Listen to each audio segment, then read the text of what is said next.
A day in my life on my maternity leave. So ito na nga for today's video guys.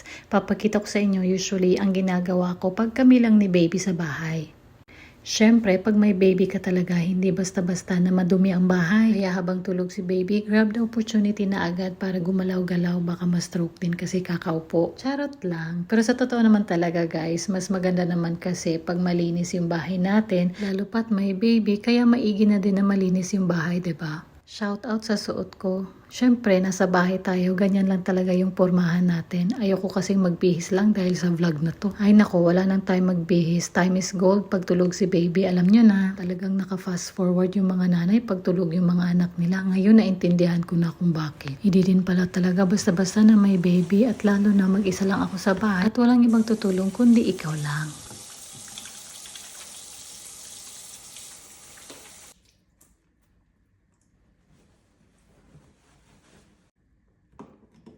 O akala nyo mag-ASMR na tayo. Hindi lang talaga ako makapagsalita kasi wala na akong sasabihin. O siya, to be continued tayo. So after ko nga maglilinis dun sa hallway, dyan naman ako sa maliit na room kung saan kami tumatambay ni baby kasi nga hindi ko maintindihan sa taas. Sobrang init ngayong summer season. Pero maganda lang talaga dito sa Norway. Pag nanganak ka during summer, medyo easy lang ang lahat. Compare sa winter season. Kasi pag summer season, magagawa mo kung anong gusto mo. Pwede mong ilakad yung baby na walang masyadong maraming damit na suot, na hindi mahirap maglakad sa daan. Kaya mostly sa mga nanay na nakatira dito sa Norway, mas prefer nila na manganak sila during summer. So ngayon, alam nyo na, dito kasi sa Norway, dapat lahat planado bago ka manganak, bago ka bumili ng bahay, kung saan ka bumili ng bahay. Alam nyo kung bakit?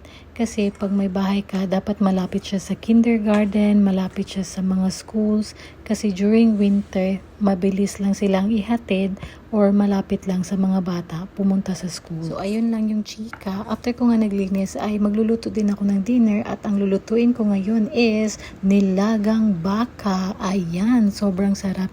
Pinakuluan ko na yan siya ng mga 4 hours dahil nga nagpapadede tayo. Kaya pag ako yung nagluluto ng dinner, palaging may sabaw. So ayan, nagising na ang baby boss. Sakto naman at tapos na ako lahat sa mga ginagawa ko.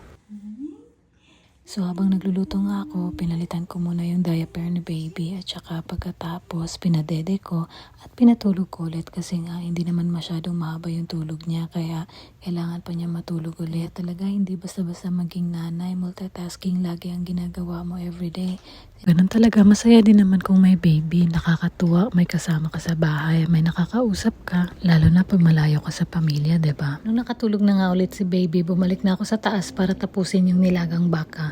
Malapit na kasi umuwi si Dong Jürgen, kaya mas madali na lang kumain pagtapos ng lahat kasi nga later magigising na naman si Isabella. Halos din na kasi kami lagi magkasabay kumain kasi nga pagising si Isabella, syempre isa yung magbabantay, isa yung kumakain. Ibang-iba na talaga yung buhay namin ngayon, dati pa date-date pa, ngayon wala lang time mag-date. So ayan, baby pa more. Basta ang importante may nilagang baka. Breastfeeding is life na talaga tayo mga Zay, kaya go lang. Sakto naman yung nilagang baka na niluto ko ngayon, maulan-ulan sa labas kaya mapapasubo talaga kami ng kain mamaya. At saka paborito din ng Dong Jürgen. Paano ba yan? Hanggang dito na lang. Hi from Bella.